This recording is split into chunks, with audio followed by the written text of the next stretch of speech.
ماں خدیجہ نے کہا آپ اپنی جان کو جو ہے وہ خطرہ محسوس نہ کریں، اور آقا کا ہاتھ پکڑا، توجہ فرمائیں، آقا کا ہاتھ پکڑا اور پکڑ کر اپنے کمرے میں لے گئی۔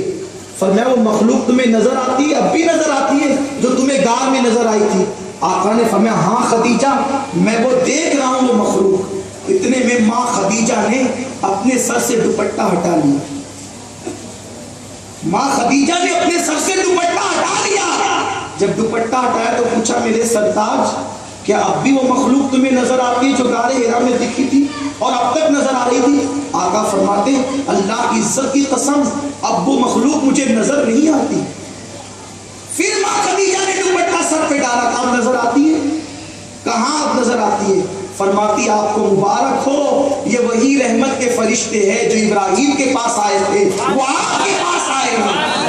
اگر یہ شیطانی مخلوق ہوتی تو میرے دوپٹہ اتارنے کے بعد بھی آپ کو نظر آتی۔ جب میں نے دوپٹہ ہٹایا تو وہ رحمت کے فرشتے تھے جو چلے گئے۔ اب میں تم سے کیا کہوں؟ ارے نبی کی وہ بیوی جس کو خدا بھی عرش سے سلام بھیجتا ہے، اگر وہ سر سے دوپٹہ ہٹا لے تو ان کے گھر سے رحمت کے فرشتے چلے جاتے ہیں۔ تمہاری عورتیں، تمہاری بیٹیاں فیشن کے لیے اگر دوپٹے کھٹی پر لٹکا کر گاؤں گاؤں گھومتی رہے تو تمہارے گھر میں رحمت کے فرشتے کیسے آئیں گے؟ ہم نے اپنے ہاتھوں سے اپنے پیروں پر کڑائی ماری ہے۔ اگر تم چاہتے ہو کہ گھروں میں برکت ہو، اپنی بیٹیوں کو دوپٹے کا پابند بنا دو، اس لیے کہ تم بازو کی قوت سے مال تو کما سکتے ہو مگر مال میں برکت نہیں کما سکتے۔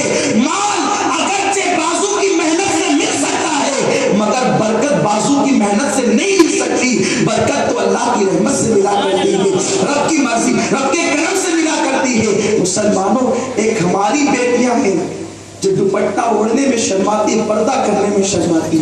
ایک نبی کی بیٹی سیدہ فاطمہ تھی جس کے سر کے دوپٹے کو کبھی چاند و سورج نے نہیں دیکھا تھا، جس کے سر کے دوپٹے کو کبھی چاند و سورج نے نہیں دیکھا تھا۔ اور یہ بات میں نہیں کہہ رہا ہوں، اعلیٰ حضرت جیسے مجدد اور محقق نے کہی ہے جو بغیر دلیل کبھی کوئی بات نہیں کرتے۔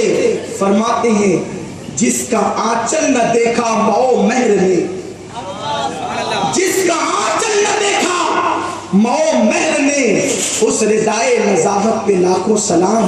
نبی کی بیٹی وہ بیٹی ہے کہ جس کے سر کے دوپٹے کو چاند و سورج نہیں دیکھتے۔ اور ہماری بیٹیاں کوچنگ کے نام پر، ہماری بیٹیاں کالج کے نام پر، ہماری بیٹیاں آزاد خیالی کے نام پر کبھی پارکوں میں گھوم رہی ہے، کبھی بائک پر بے پردہ گھوم رہی ہے۔ میرے آقا فرماتے ہیں وہ مرد دیوس ہے، دیوس۔ آقا فرماتے ہیں وہ مرد دیوس ہے جس کے گھر کی عورتیں بے پردہ گھومتی ہے۔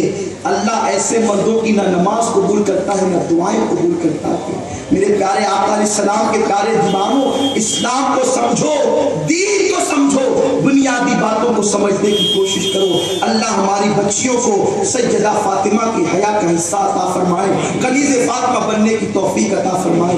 دوران بیان کوئی غلطی ہو اللہ تعالی معاف فرمائے۔